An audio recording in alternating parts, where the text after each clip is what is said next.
Hi, I'm Dan Plowman with Dan Plowman Coaching, and I'm really excited about this presentation. This is really something that I love to share with people because this is kind of close to my heart in that I avoided a lot of these mistakes. Well, I learned to avoid them over time after making the mistakes that literally cost me tens of thousands, maybe hundreds of thousands of dollars. And I want you to avoid these mistakes because when I was building my team, I made mistake after mistake, but I kept really good notes.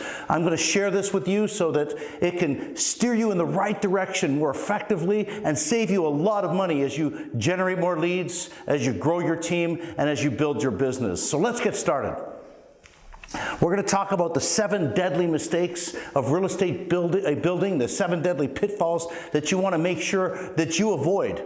So we're going to talk about relying on experience-based growth. I'm going to explain the difference, what that means, experience versus just natural growth or accelerated growth. We're going to talk about not having enough leads to feed everyone. We're going to talk about wasting profits by burning leads, not hiring soon enough, hiring without the right systems in place. Big mistake, cost me a lot of money.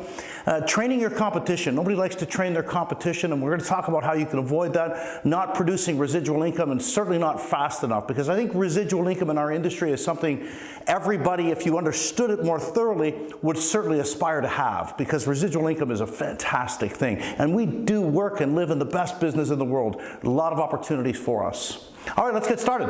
Leveraging accelerated growth. Let me just talk about what this slide means and what it means to me and why it's, well, kind of dear to my heart. You see, as we grow our business, I think it's fair to say that everybody will have what's called experienced growth. You're naturally going to get better at what you do, regardless of the business. Here in real estate, I'm going to sell more homes naturally year upon year upon year. But that growth certainly won't have accelerated spikes that you'll notice in this slide that happen. There's a reason for this accelerated growth and when this happens. I'm going to talk about this more as we go along. But accelerated growth is interesting to me, and it happened at different points in my business. You know, I mean, I might have gone 2-3 years in a row where I sold 15 homes, and then the next year 17, the next year 20. But when I went from 20 to 60 or 20 to 80, that's what really interests me. That's what's exciting, and that's what accelerated growth represents. Why does that happen? Well, we're going to talk about that a bit. Ceilings of complexity is something that we quite often bounce off of. You know, the old way based on the experienced way in which we do business, the old way being we hit the same crisis all the time and we bounce off that ceiling of complexity. We go right back to doing the same things over and over again because, let's be honest, we can't know what we don't know, and it's the stuff that we don't know that we need to learn that's going to allow us the new skills and the thinking that will allow us to bust through those ceilings of complexity. And that's what experienced growth does not provide. Accelerated growth takes place when you're able to implement new skills, new thinking, and things that you don't know. So that's how unique teamwork works. That's how growing a business works effectively. The more accelerated growth that you can implement into your business, the quicker spikes in the right direction you're going to experience and you're going to love. That's why I love talking about experience versus accelerated growth.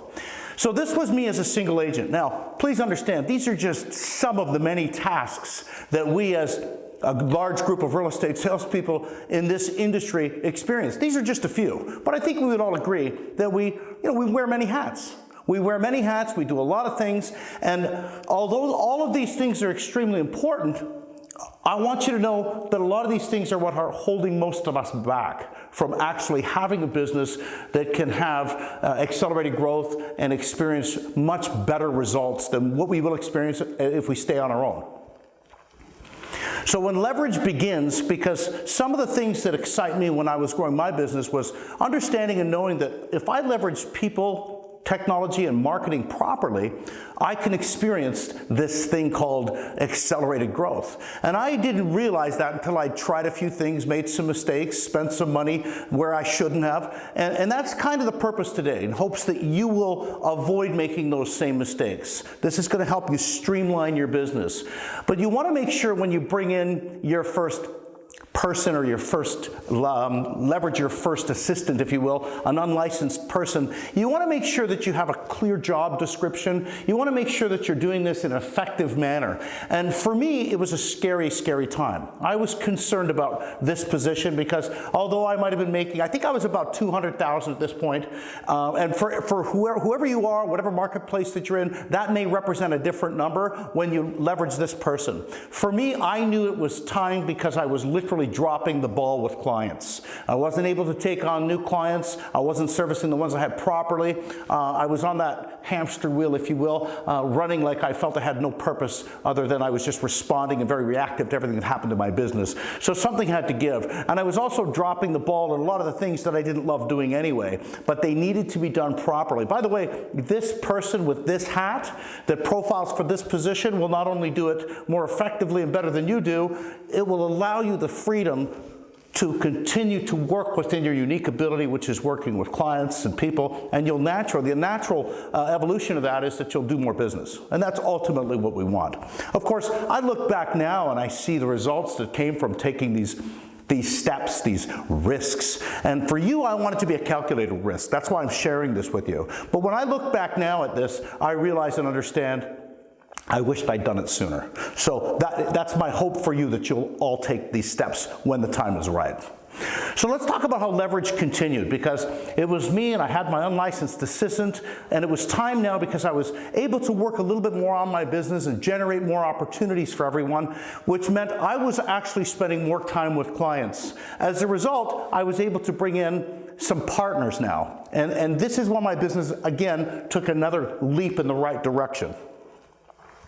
So you can see how team growth now, there's an evolution of a team happening. You can see this is how it happened for me. And again, it's an evolution, and you do this properly. The last thing you want to do is bring in field rep partners before you have the ability to generate more opportunities for them. So there's a process for this whole thing. But I'd like to show you how it worked for me and why it's worked so effectively. So you can see how the team is now even at a different level, a few more layers, if you will, and we certainly have grown to the point now where job descriptions and duties are clearly defined within each role, and it's starting to run like a well-oiled machine. And you're not producing 20, 30, 40 deals anymore. You're producing 300 plus when you're at this point usually. Again, that depends on price point and marketplaces.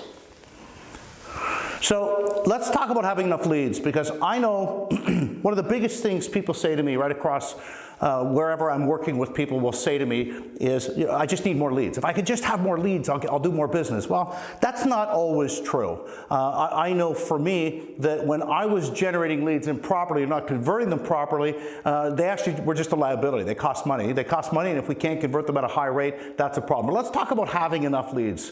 Let's understand that a little bit more, because if you're going to grow a team, I do agree we do need more leads, but we need to do it properly.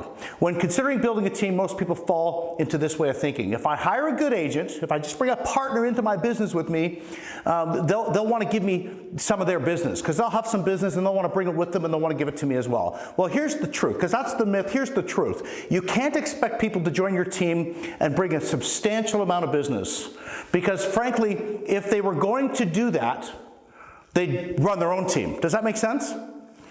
So let's talk about understanding some things that are going to help your mindset. This helped me a lot when I understood this with regards to lead generation, where opportunities actually come from, and where you want to spend your money. Also, what's trending? What's going to be happening here as our industry moves forward? Because I've noticed what happens now in a 2-year period used to take 10 years. Things are moving much more quickly than they ever have. So to understand the buying cycle was something that was really big for me. This helped me a lot.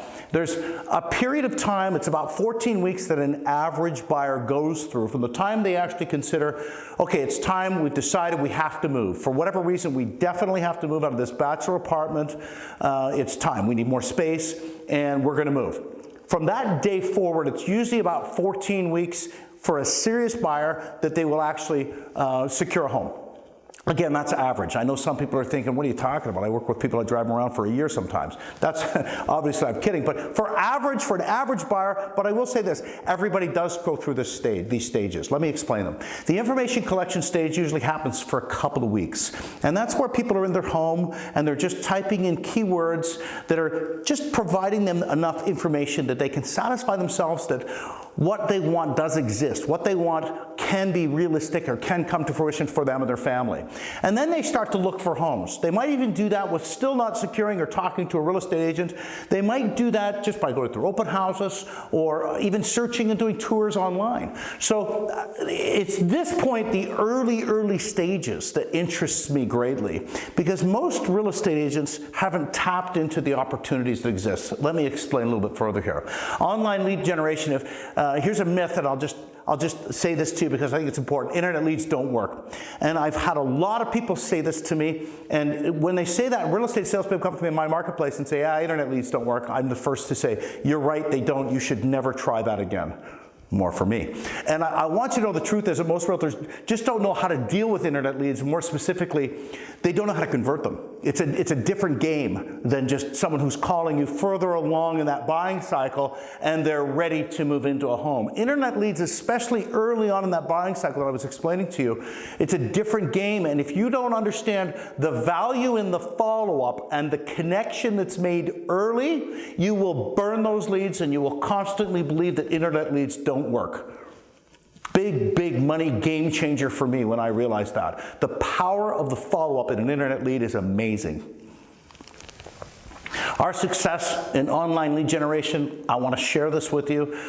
We currently use targeted online techniques. My team produces about 1,500 leads per month for the team. 10 years ago, my team was selling 166 homes with 17% of those sales that came from online sources. The Dan Plowman team consistently sells over 400 homes a year. And by the way, that's about 8 years in a row now. So that's pretty strong consistency, with almost half of its sales coming from online sources. And that number has increased every year. I think we're just over 50% now, and I believe that's going to continue to grow. So why should your team market online? Why should you invest online?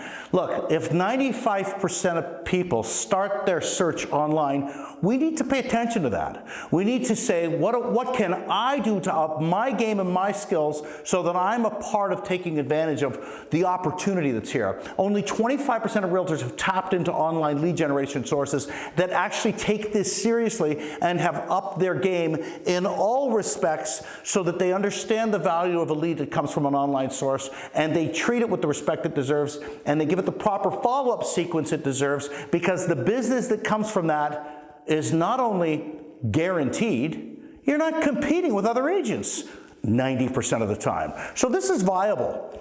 About 75% of people list or buy with the first realtor they connect with. I think we all know that, we all agree with that, and of course we all hope and pray that we get referrals from Uncle Joe or from Mom, and that's not how we can't rely on that for enough business. Certainly we cannot. We might get 1 or 2 of those a year if we're lucky. Almost half of our team sales, from my team, almost half of our team sales come from the internet in 2019. It's actually just over half now, I believe. So, and I believe that number is going to continue to increase. So this is something that everyone should pay attention to, and definitely get on board with being, at least part of this 25% or more, so that you could take advantage of this untapped online lead generation opportunity early in the buying cycle. Effective online lead generation. Well, some more effective than others, without question. Pay-per-click, squeeze pages, landing pages. You want to make sure you're mobile friendly, because if you're working to generate leads quickly from people, I can assure you people are on their cell phones and their tablets a lot these days. Not everybody's going home and sitting on a computer, although that still does happen. You want to make sure that you're mobile friendly. Retargeting or tag marketing, we've all heard of that. That's a great branding opportunity or message opportunity. Display ads, classified ads, branded websites, search engine optimization, blogs, social media, Facebook, LinkedIn, Twitter, YouTube. A lot going on in the world today, right? So we'll talk about the success with internet leads now just for a minute. One of the biggest mistakes that real estate salespeople make with online lead generation sources, even if you're buying them third party or you're generating themselves, is that they don't call people back quickly and efficiently. Let me explain.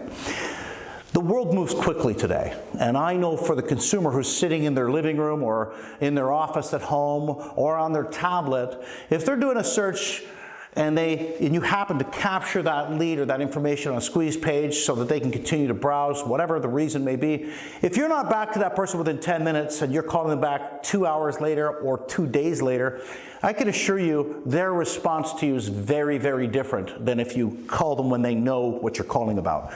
So that 10-minute call time, quick follow-up, is absolutely critical. And a lot of people make the mistake right there. It's as simple as that. Now, effective scripts and the skills and how to use them are also extremely important. I tell people it's like this. You can set any system in play that you want in any part of your business. And what we're talking about here specifically is internet leads and how to convert them to meeting people. Because I believe in my heart, once most real estate people in this industry can meet somebody face to face, their natural unique abilities allow them to be liked. We're pretty good when we're face to face with people. We're pretty good. People like us. The problem is I can't meet enough people. I can't sit in front of enough people so that they can, at least see my buyer presentation or my listing presentation, see the value that I can bring, and certainly enjoy how charming we can be and how great we are, because that's really our unique abilities, is our ability to connect with people. But you can't connect with people face to face if you don't take the time to increase the amount of opportunities to meet them face to face. And that's what this is all about. So you don't want to be weak in any part. Generate the lead, follow up quickly, convert the lead using the right language, and set up the appointment to meet people. That's how you're going to increase volume. Because increasing leads is one thing, increasing opportunities to sit with people is something completely different. So we want to make sure that we're shining in all departments and all areas. This is what we're talking about a little bit here. So a contact management system to handle leads and follow-ups. Your proper CRM real estate flow is what we use. It's phenomenal. It's the best in the business. I know for a fact it's built by real estate agents for real estate agents, and it's the system you should use, Real Estate Flow. A contact management system is going to allow you to be organized, do things properly so that you can stay in touch with people. Look, I know for a fact, because I track my numbers, I'm 7 to 10 touches with new online lead sources before people have generated enough belief or trust that, yeah, I'm going to meet these people. I'm going to go meet these people. I feel good about this. I'm going to meet them. Because once they're face to face, we shine. And that's what this is about. Most real estate salespeople don't take the time to follow up. They might do it once or twice or 3 times, and then they decide online leads don't work. It's a waste of time. I want people to want to buy a home this Saturday. That's who I want to deal with, and I'm too busy for all that other stuff. Your business will remain bottlenecked if that's your mindset. You can explode. You can do anything you want in this business. You can have as many leads, as many opportunities, as many deals as you want. This is a huge part of it right here. A system that effectively sorts your leads, keeps them organized sequentially, and allows you to do the follow-up when required. Great notes with a CRM as well. Okay, let's talk about a couple of websites. I think we're just about an hour here, so I can't go into every detail, every section of this in complete detail, but you're getting a feel for this, and I hope it all makes sense. You need at least 2 websites. You need a branded site and an unbranded site as well. A branded site, I think of it like your online brochure, your logo, your team, your area. That would be your branded site, right? Your whatever you picture you and your logo. Unbranded or direct response site. This would be for lead capturing. And an unbranded site, we have to be careful because we want to stay compliant as real estate salespeople in any marketplace. Whatever your local regulations limit or don't limit you to do, make sure you're aware of that, because the last thing you want to do is start unbranded marketing and be fined for doing something wrong. That's not what we want. So you're allowed, in our marketplace, we're allowed to use unbranded sites, provided it's a third party, someone who's not licensed. I can buy leads from somebody who may generate them from an unbranded source, but I'm not allowed to run unbranded sites. But I do understand there's a viable opportunity in buying unbranded leads and working with unbranded sites. So those are the difference. You need 2 of those running for you. Again, whether it's you or a third-party source that can run your unbranded site, that's up to you, and make sure you follow local regulations. Let's talk about setbacks with typical branded sites.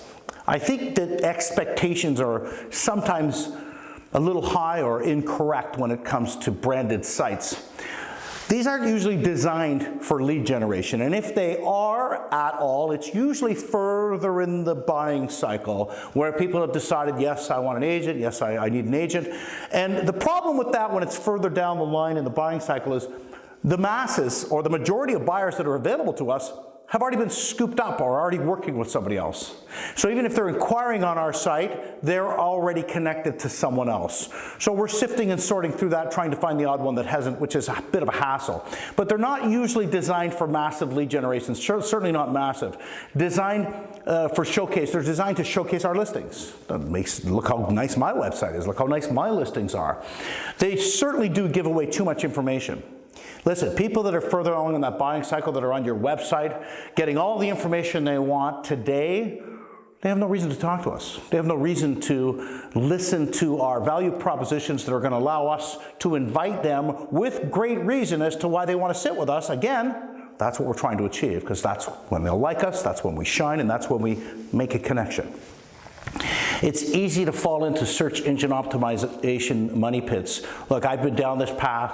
I've met with many people who tell me, I can get you to number 1 or 2 or 3, and it's so expensive to, as an individual or as a team, to play the search engine optimization money game, to fight and work against others, people that have tens of thousands of dollars to budget on this sort of thing monthly.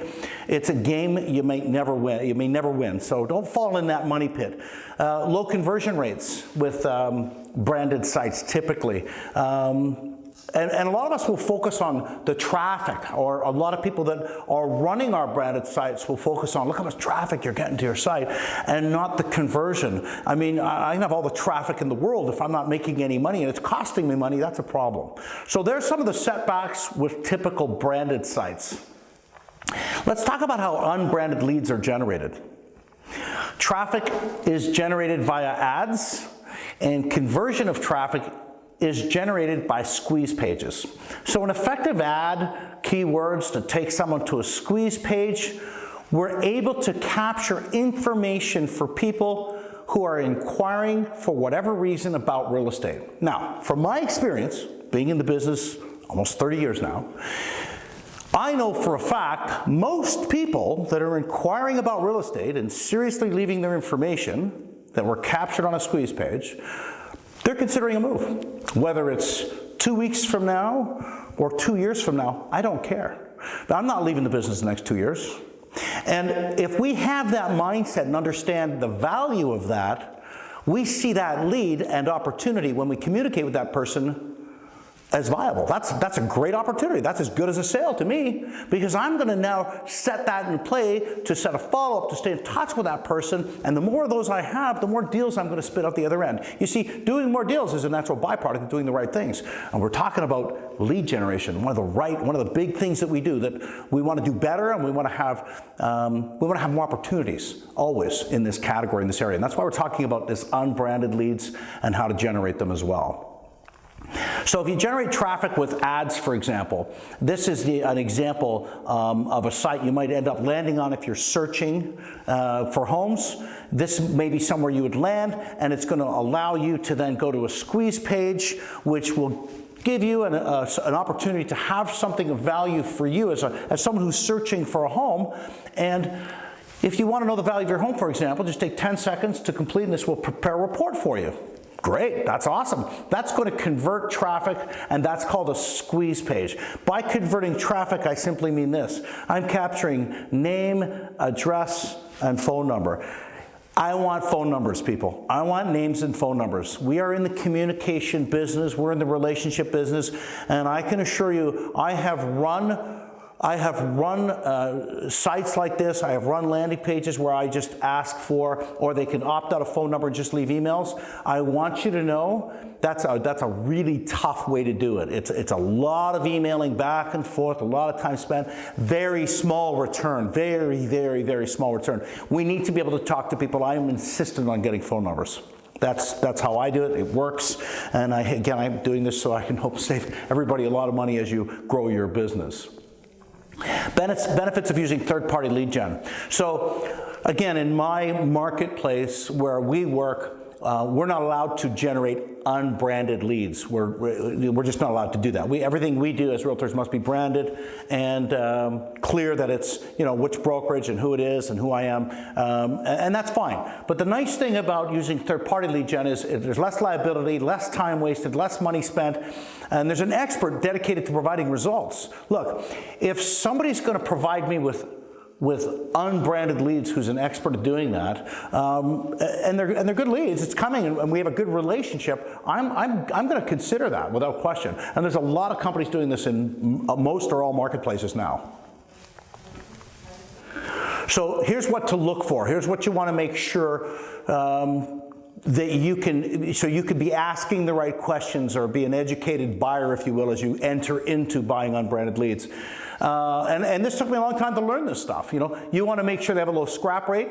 You want some guarantees on leads because you're paying per click, right? You want a use of targeted search advertising. You want them to provide a statement, the cost per lead management, and you want to ensure leads are not being sold to 2 or more parties. That actually blew my mind when I found out a few years back that one of the online companies that was selling me leads was selling them to 2 different realtors. And I just happened to stumble on it and found out after I'd been buying them for quite a few months actually. But these are some of the questions you want to ask. And their response to me, by the way, was simply this. Well, we know that you only call them once or twice, and the chance of you guys both getting a hold of them is minimal to none. So to sell them to both parties is easy for us because we know you guys, one of you will at least get a hold of them eventually. And I thought it was a really poor response. So these are some questions that will help you and help save you some money. Lead generation company is not nearly as important as what you do with the leads once you get them. I can't say this loud enough. Let me explain. We want to max out every lead because I think we would all agree that any lead is a liability. It costs us money, it costs us time to capture a lead. It definitely costs money, and that money doesn't always, as we know, convert to money. If it did, we'd all be multimillionaires. If every lead we were able to capture converted to a sale, we would all be multimillionaires. But if we can increase our mass opportunities that we have and increase the amount of opportunities that actually convert, now we're talking, right? Makes sense? Let's talk about that. Let's use a script. Let's make sure we use a script. By the way, I want everybody to know that you already use a script. If I called every one of you from any lead sources that you're using now to generate opportunities, if I called everyone now, you would automatically kick into a natural script that you use. You don't believe me? Just record yourselves a few times and listen back, and you'll hear the exact same language that you use. It's natural, and that's okay. There's nothing wrong with a script. Please don't think there is.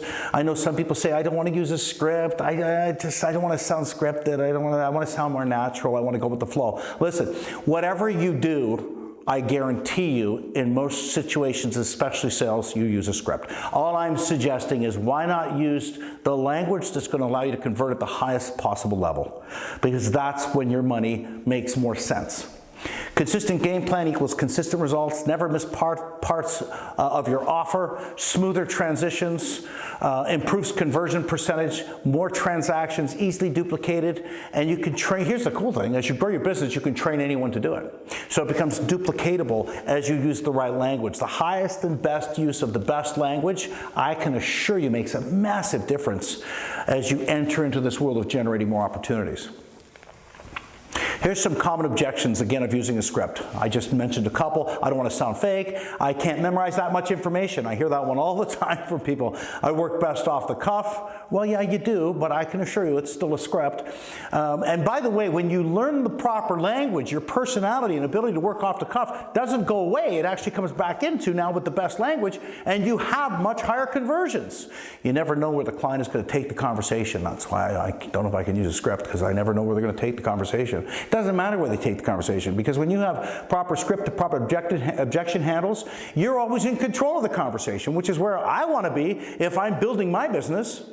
So you want to be sure to max out every lead. every opportunity. I think we would all agree that, again, leads are liabilities, they cost us money. We want to make sure that we, maximize every opportunity that comes our way. By the way, as a team leader, that allowed me to feel more safe, knowing that my game was up so high with regards to conversion. I was maxing out every lead opportunity. It gave me the confidence knowing that I could invest more money in leads, because when we don't have that confidence, we get scared. We pull back from lead generation, and that's an unsafe and not a great place to be.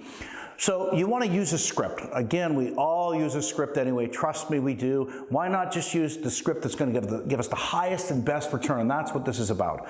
So a consistent game plan equals consistent results. You'll never miss parts of your offer, which is so extremely important. Your value proposition, setting reciprocity early. I'm going to talk about that in just a minute. You want to make sure that you do everything properly when you're communicating with people. This will result in smoother transactions. You'll increase your conversion percentage, and you will naturally have more transactions. By the way, everything you're doing now as you're building the system in your business, it's now becoming easily duplicated because it's well documented, and it's easily to train to anyone else to do it as you're going to grow your business opportunities and the people and partners who are going to work with this as they grow their business on the platform of the team.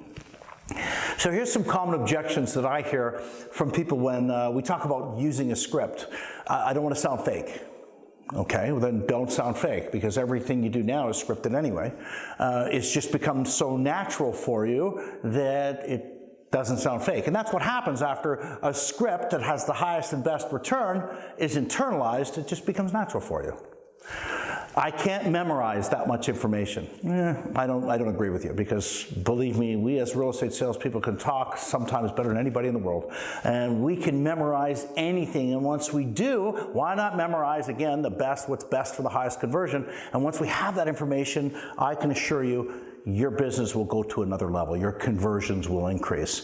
Here's something that people say to me all the time. I work best off the cuff. I just work best off the cuff. Okay, well, that's fine. Again, once your personality enters into utilizing the best language in the script, I can assure you can still work best off the cuff, because objection handles and the way conversations go will take us down different paths. We just want to make sure we have the best language we're using when we're working off the cuff. You never know where the client is going to take the conversation. Well, that's not always true, because with a great script and great language, quite often, more than not, it leaves us in control of the conversation and not them. So there's a lot of great reasons why we want to use a script, and these reasons or objections as to why people don't want to use a script, it's noise, it's just excuses. Stop using it. Let's move on. Let's learn the best way possible, because we're going to invest money in leads, and we want to know we can convert and have our business grow at a rapid rate. Look, there's a reason why teams are growing at such a rapid rate.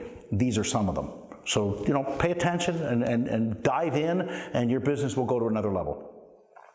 Let's talk about reciprocity, the principle of reciprocity. I'm going to explain this as best I can.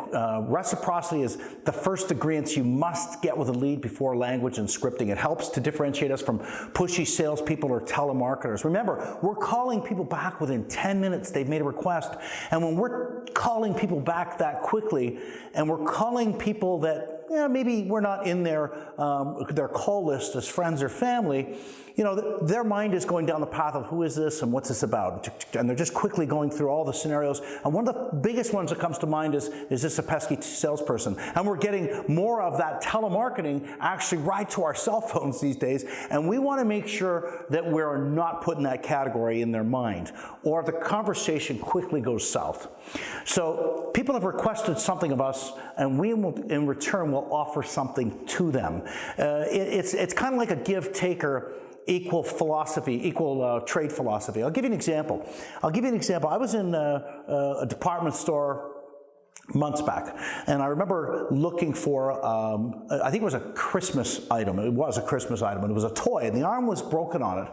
And I have 3 little girls, and I knew that this would be fun to take home and show them this new Christmas decoration. It was a dancing dancing Santa Claus. I'm thinking Halloween. A dancing Santa Claus. But the arm was broken. So I said to the young guy, do you have another one of these? Now, I know this department store, most of the stuff that they have is all on the shelves. They don't store things or stock things in the back. They're a retail outlet. But he said, let me look, because we just had a shipment come in, let me go look. And I knew deep down inside, chances are they didn't have it, but I thought, well, I'm going to wait. He's offered to help me, and he left. And he left for quite a while. Now, I don't know where he went. Who knows? Maybe he went to washroom break or what. Maybe he was looking through the security cameras laughing at me, wondering how long I was going to wait there.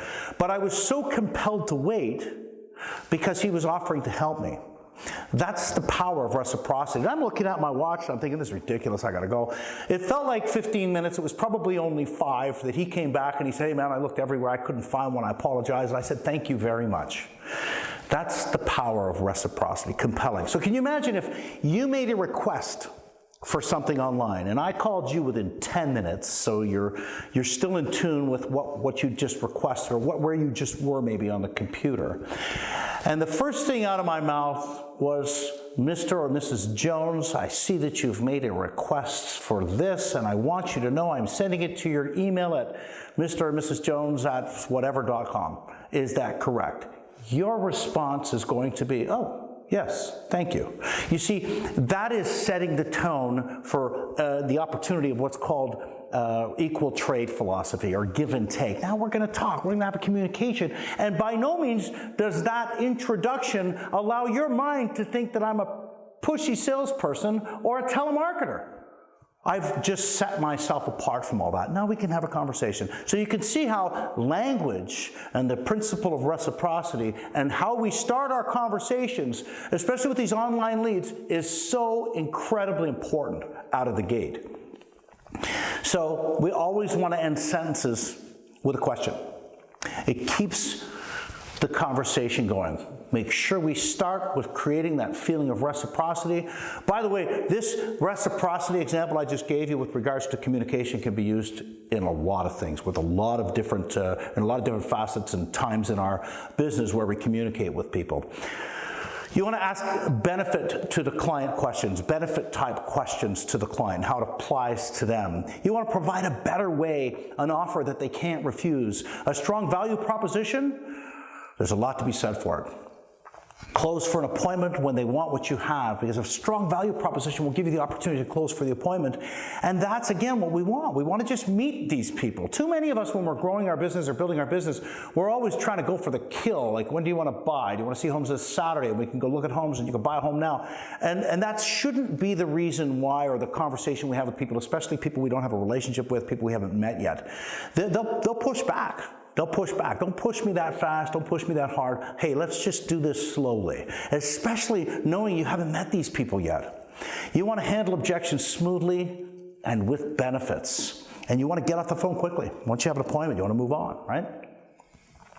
So let's just talk about building your team and working with your unique ability. First of all, what is a unique ability? Unique ability is a combination of your unique talent, the passion you have for using it, and the incredible value it creates when you share it with the world, our clients, right? The people that haven't met us yet and the people that do know us as well. People who are talented produce superior results. And I believe in my heart, I genuinely believe in my heart, that real estate salespeople are some of the most unique people in the world, the most talented, in that we can wear different hats. My goodness, we sometimes put hats on as marriage counselors and salespeople and private investigators trying to track down stuff. I think we're pretty amazing people. I also believe in my heart this is the best business in the world, and if you apply some of these principles and techniques as your business grows, you're going to love it even more, because that's part of the passion for me. The excitement was the growth. The deals, again, are just a natural byproduct of all that. Each of us has a source of limitless energy,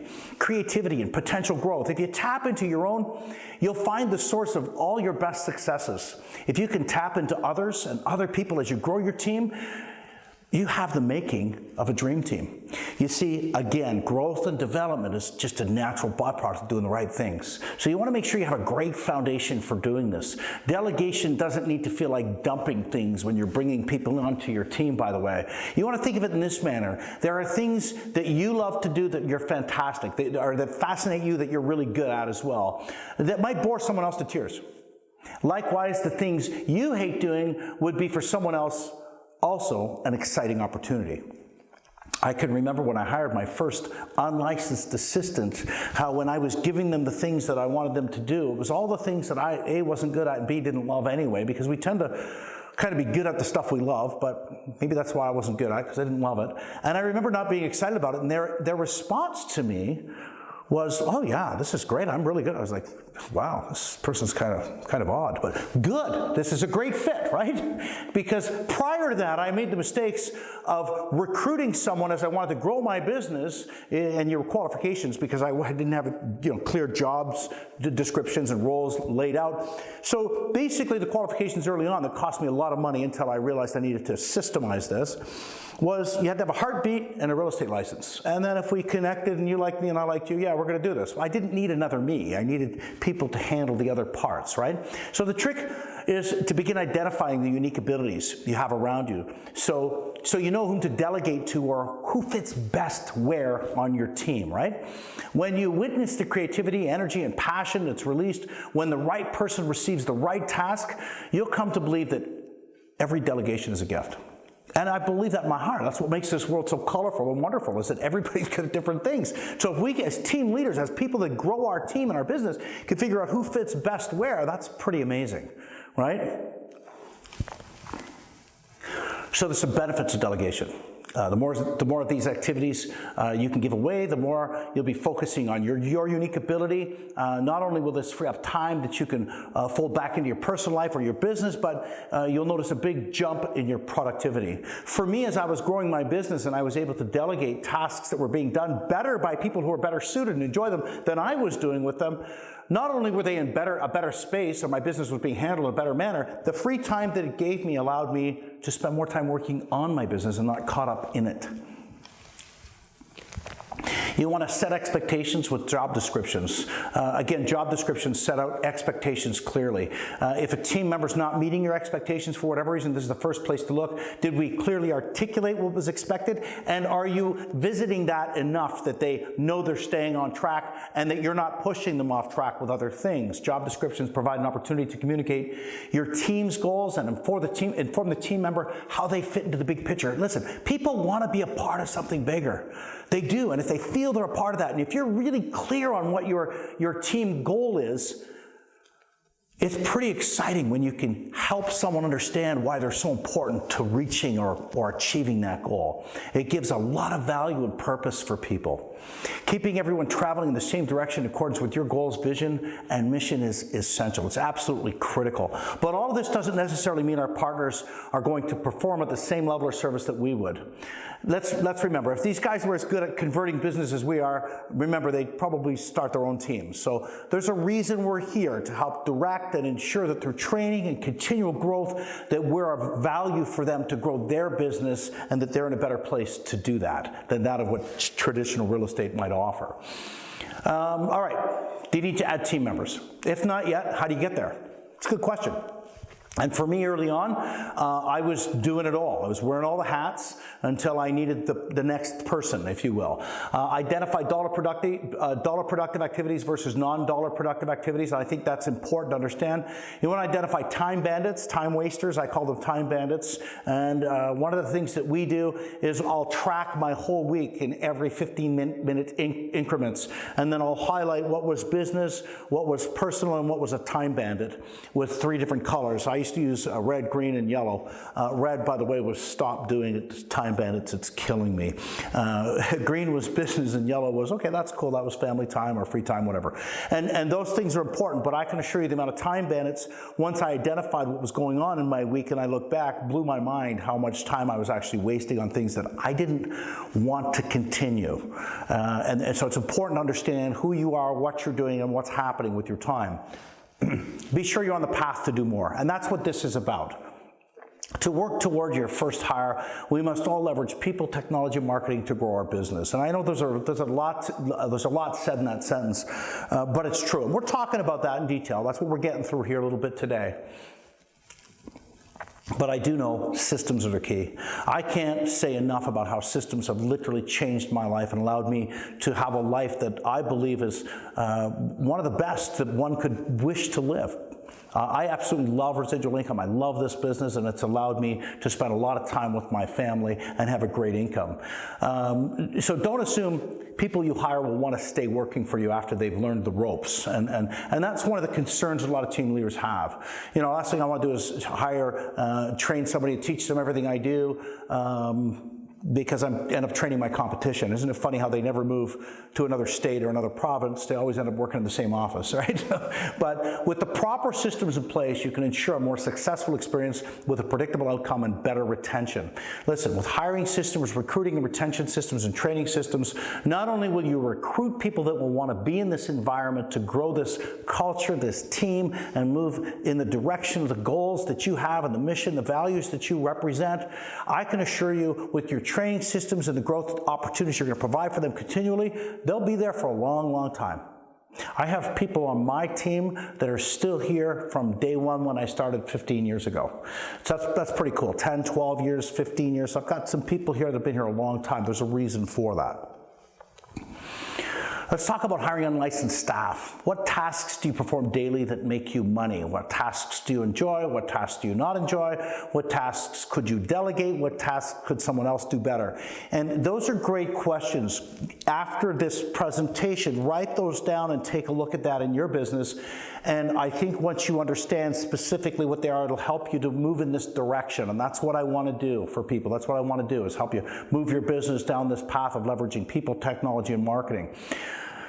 Now, imagine your life. No more waivers to type, feedback to get, deliveries to make, trades to fill out, faxes to be sent. My goodness, this is just a few. There's hundreds, right? But here's one of the things that hold people back from making that first move. Because I can remember being in a position where I was making a couple hundred, $250. And I think for a lot of people, it's only that 150 mark, and they should be really considering, maybe sooner, an unlicensed assistant. But whether you're 150 or 250, if you're spending every dime living paycheck to paycheck, because I noticed as I started to make more money, so did my expenses in life, and my lifestyle changed, and I was still kind of living paycheck to paycheck. I just had more stuff, right? So it's a relative term when you talk about, you know, when is the right time to hire someone relative to, you know, do you have the excess income to bring them in? And most of us don't. And that's what held me back for so long. Let me explain. Because when I used to think, oh, it's $40,000 or $35,000 a year to bring an unlicensed person in, and that's probably a little low for most marketplaces. But let's say it's $40,000 or $35,000. Let's just use this number, whatever it is. The point is the mindset in this. You see, hiring is not as expensive as you think, and you'll be able to do it sooner than later if you just think about it this way. Let's just assume a $35,000 a year salary. I know if I went home and I said to my wife, you know, when I was making $200 or $250 a year, I want to bring in somebody else and I need $35,000 or $40,000 a year to pay. Well, where's that money coming from? So it just wouldn't happen.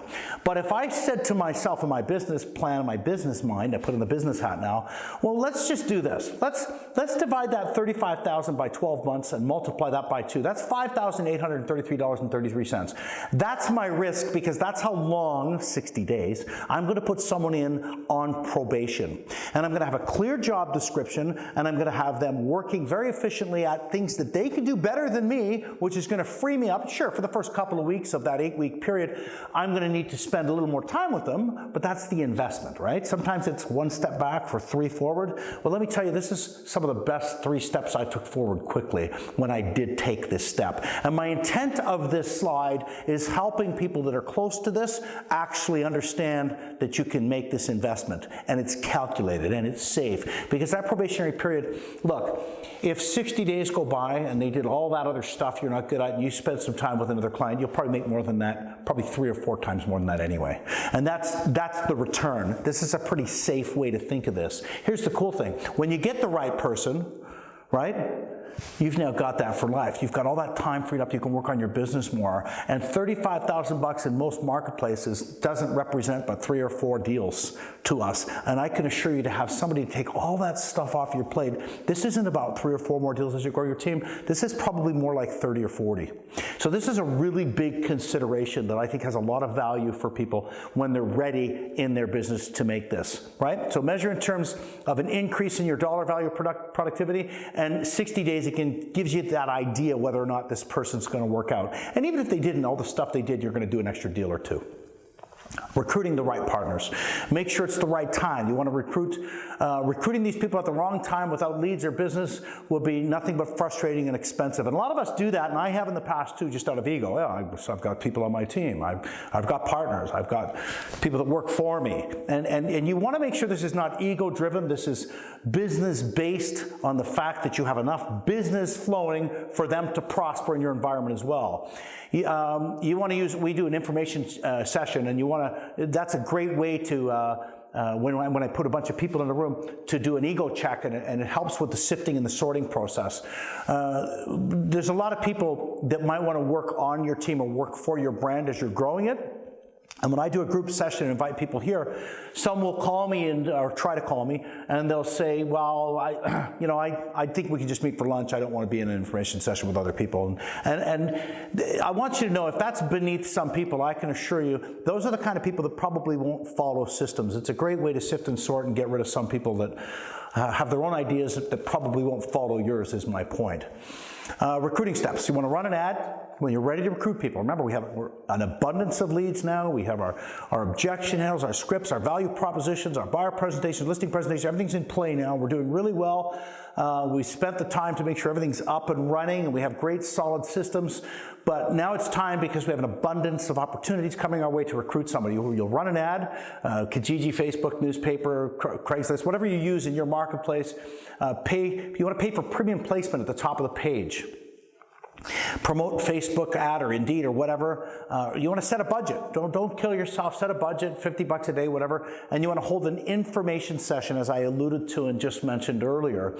The invitations are sent via email with an RSVP request, or as a phone call to the prospect, whatever it is. And you want to have a 30-minute presentation. I have a great one. It's templated. That's an information session. I call it a net life presentation, how people can net a lot of money working on our team, and how moving together collectively, it's the best place for them to work as we grow our team. It can be held at your office if you don't have enough space, or a boardroom big enough to handle 20 people or 10 people, because it's nice to have a volume amount of people to pick 2 or 3 finalists from a group, right? And then that's when you get to the face-to-face, and you want to profile them as well, using personality profiles as well, to make sure that they're proper. Here's some ideas of some simple ads that I've run when growing my team. Real estate team seeks sales partner, no cold calling, all appointments and leads supplied, make $100,000 first year, all expenses paid, including cell phone, more info available. Now, I know for a fact most realtors in my marketplace, where we are, don't make that much money. I know if people are making that or more, they probably will not come to my information session. So I'm interested in getting a group full of people so that I can pick from the ones who profile properly, who are excited to be part of a team where expenses are minimized or gone, and they have an opportunity on a platform to have leads provided, and they can grow with the team, and that's how collectively we move forward with our growth. So that will attract some people. You want to put proper training systems in place. You shouldn't assume that people you recruit know what to do or how to do it. We've got to train these people properly. I think we would all agree with that. Again, the proper buyer presentations, listing presentations, scripts, languages, which, as I just mentioned as well. We need the best systems to train them on, and we need the consistency, knowing as a team that becomes part of our agenda. Again, we have more time now as team leaders and as business owners to spend time working on our business, right? Because we have our unlicensed people doing all that other stuff that would normally consume us throughout the week. Retention, quality work life. Well, quality work life can be defined as the satisfaction a person develops for his or her career, allowing them to enhance their personal lives through their work and work environment. And this consists of 3 main areas: compensation, job security, and opportunity for growth. And if you meet these 3 needs, it will result in happier partners who will stay with you long term. Most companies are happy to meet 1 or 2 of those pillars. A solid team will meet all 3 for people. And retention, again, is a natural byproduct of doing the right things. So you're not training your competition. You want to allow for team growth and profitability. Be careful. 50-50 splits do not work for proper team growth. You've got to be really careful here. If you're a team leader, you need to set yourself up to be compensated for your new role. right? So you want to make sure there's money on the table that's going to allow the team to grow as well, and you're compensated. Lack of compensation for that role creates a broken equation where the team leader returns their focus to sales instead of working on growing the team and the business and nurture the people on their team. You'll start to resent it. I've made this mistake. I've sometimes done 3 steps forward and 4 steps back. I'm sharing this with you so you don't have to do that. As a team leader, you're responsible for building the business, and you should be compensated for doing so. As a team leader, you need to see the value in the role and recognize the need to compensate the role accordingly. Compensate for your value and bring to your team, as well as considering the future team. I think I just said this. I apologize. No, I didn't. No, sorry. 10 years down the road, this is important. 10 years down the road, the team will likely not be composed of the team leader and one team member. So capping at a 50-50 split is extremely restrictive. And this happened to me where I came out of the gate with splits that didn't work, and I didn't realize until after, and I literally had to restructure. It cost me a lot of time and money, so be very careful. You want to be very careful how you set this up. Create a profitable compensation. Okay, so take into account your vision. Your vision's absolutely critical. If your team will have a lead conversion partner and a licensed assistant down the road and a manager, you want to prepare for that from the beginning, because if you set everything up and it's just squeezed with 2 people now, how can you have any monies left over to invest in other things down the road? Also account for team's expenses, marketing, overhead, additional costs. Branding is going to grow at a different rate as you grow the team. And by the way, it can get very expensive. Again, a relative term. If you're popping 300-400 deals a year and you've got 4 billboards and 10 park benches and advertising space on TV and the radio, you've probably got the budget for it if you've done this properly from the start. That's what I'm referencing right now. Make sure the team has the resources to continue to grow and build, which is in the best interest of everyone involved. There's nothing worse than going back to your partners and saying, we need to restructure, we need to take some money back off the table. It's tough to do it that way, is what I'm saying. So again, helping you not make the same mistakes I made is why I'm sharing this with you. You want to create a sustainable compensation structure. Flat fees work great with bonus structure, and incorporate these factors: average sales price in your area, average days on the market, average commission, brokerage fees, marketing costs, overhead costs, miscellaneous costs. Once these costs are factored in, then a fee structure can be established. And I know some of those things change, but at least consider them before you set a flat fee and bonus structure.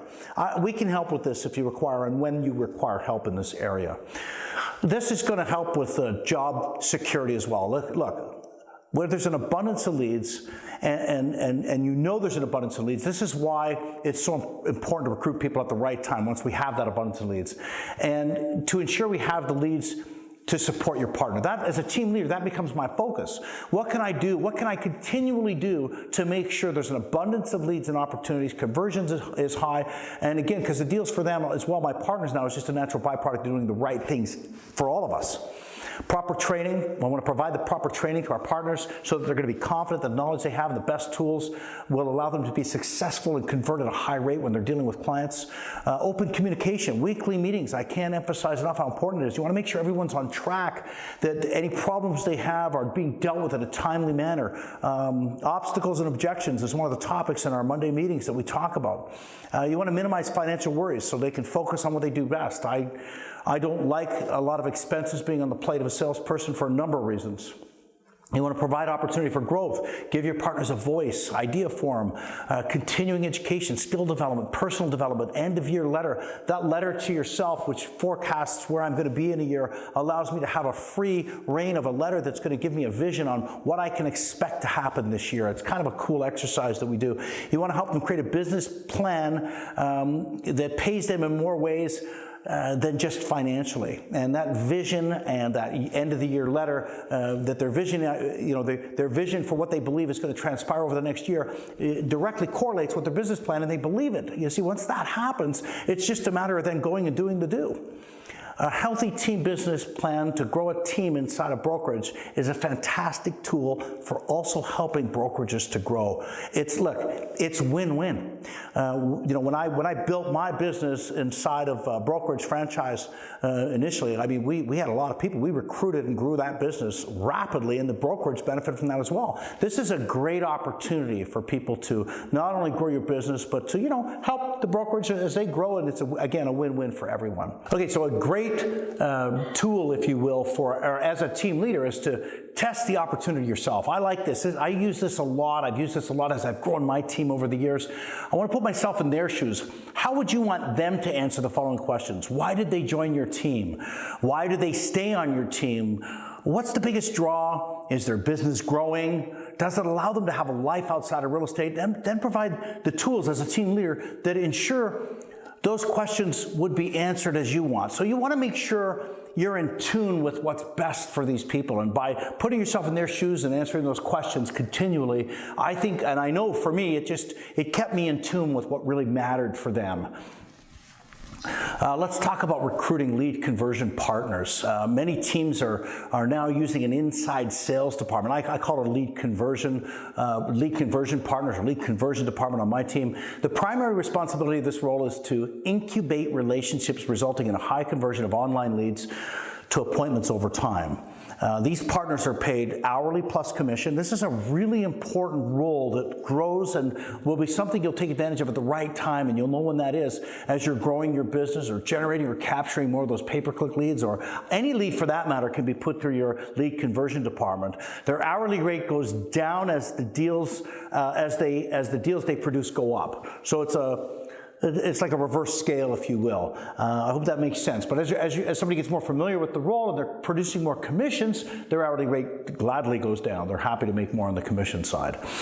In my area where I am, this is a licensed position, and there are people who love the fact that they can have set hours. It's a great opportunity for them to make a lot of money converting lead opportunities for your field partners. So lead conversion partners is an example of the money with regards to the deals. Level 1, 2, 3, 4 represent over time with regards to the amount of deals. And the list side and the buy side, pretty self-explanatory. Your tier is based on your 12-month running total. So that gives you an idea of how we lay out the commission structure. Getting buy-in from team members. It can be difficult to establish a new compensation structure in a pre-existing team structure. Remember I said earlier, be careful how you set things up. If you do 50-50, you'll sometimes find yourself going back to people and pulling back. It's harder to do that.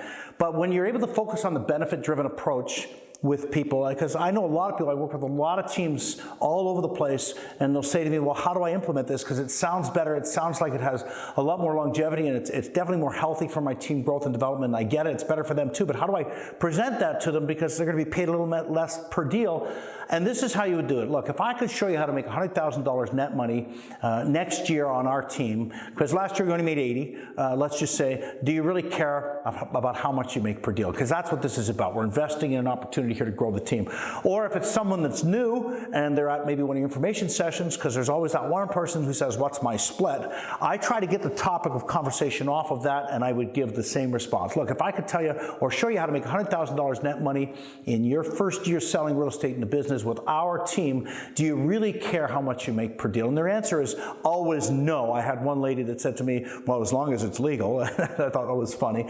But their answer is always no, because look, they wouldn't be in the room if they were already making $100,000 or more a year. With other team members handling the day-to-day administrative duties, this allows field agents to be in front of more clients, sell more homes, and they get to do what they do best more often, and they love it. They're dealing with clients, they're spending more time with people as well. All right, so you want to get the buy-in from your team members. If getting buy-in is difficult, it may be a sign that someone is not a good fit for your team. A lot of people that are currently on some people's teams shouldn't be there. I've been through this too, where I've had people that I didn't want to lose because they brought some deals, but their individualism didn't fit with regards to the big picture and the growth. I'll say it that way. Remember, a profitable compensation structure takes into account the overall growth, vision, and future of the team, and should be a win-win for the team leader and all team members. And if not everybody sees in that manner and you've set it up with that truly in mind, you'll know who fits and who does not. You want all team members to be a part of a culture where what is best for the team is best for everyone. Let's talk about leveraging the team. You want to market yourself as a team, one face, one brand, one sign. People ask me this all the time. Do I put their name as well on stuff? No, it's about the brand and it's about the numbers being reported as such. We're all going to leverage that as an opportunity for us to grow anyway. All listings and sales are registered under the Team Leader for Better Stats. You want to standardize buyer and listing presentations to leverage team stats and ensure everyone is trained in how to use them to avoid objections altogether and win more deals. Partners versus associates or salesperson, or salespeople, this is important. We are partners on the team. Leverage stats to win more often. Weapons book, can't say enough about this. Weapons book is powerful. Sure, we do our listing presentation, we show our comparables, we show why we're great, but a weapons book that is more about brand stats allows you with your team and your brokerage to not only build your confidence, but it establishes credibility with the consumer. So when you're doing a listing presentation, you're going to not only compete, you're going to win more listings, period. And a lot of individual people who haven't yet grown the team, you know, when you go up against a mega team in a listing presentation, you'll lose it more times than not. And I know a lot of individuals in my marketplace, their only response to that is now, well, you're just going to deal with me and I'm the individual. That's just not, if that's your only strength you have as an individual, look at this as an opportunity. Whatever brand you're working in or whatever brokerage you're working with, I want you to know that's a team. You could go to your broker tomorrow and you could talk about how to leverage the team stats, the brokerage stats, and how that gives you strength to go in to your listing presentations with more leverage stats and strength that you had from what your production was. You might have sold 20 homes last year, but your brokerage in that area might have done 4,000 deals or 200 deals.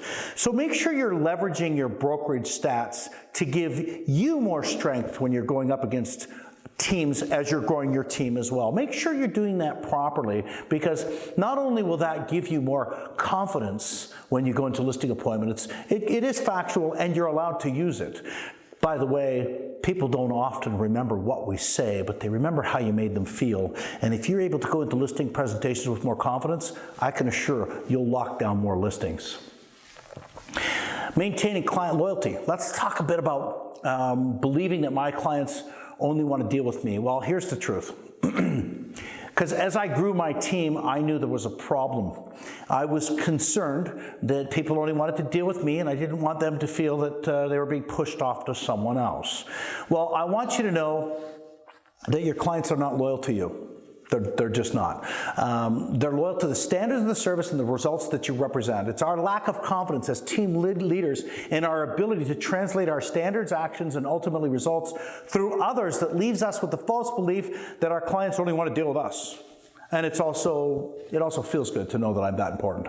So we've got to, as team leaders, as we grow our team, we've got to let go of that. That was a tough thing for me. It took me a long time to get this and understand this, that people weren't loyal to me. They're loyal to the systems and the standards. And when I was able to train and communicate that through other great partners, believe it or not, they do a better job than I ever did, because they're specializing in just that, and they're not wearing all the other hats that were bogging me down and not allowing me to do as an efficient job as they are. So confidence is a big part of that, and the ability to translate those standards. Transferring goodwill and trust. By the way, it's as simple as sometimes as the language, but it's certainly the act as well. When I'm taking on partners as a team leader, these partners are my partners. They're not my assistants or my buyer's agents or my employees. If you treat people like that, they're going to leave you.